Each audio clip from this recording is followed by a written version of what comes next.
I ran 7k and napasobra ng konti.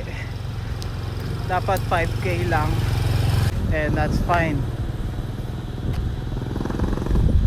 Napasarap, pero parang bagal ko sa mabagal ako para sa 10k.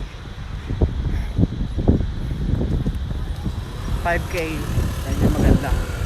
27 minutes.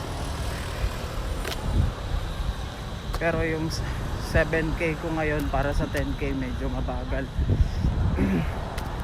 Para requirements ko lang na at least sa isang buwan nakakatakbo ako ng 10k.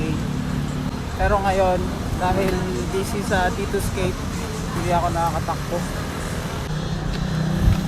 Madalas 5k lang natatakbo ko, so hindi ako nakakapag-practice ng 10k. Kaya matagal-tagal.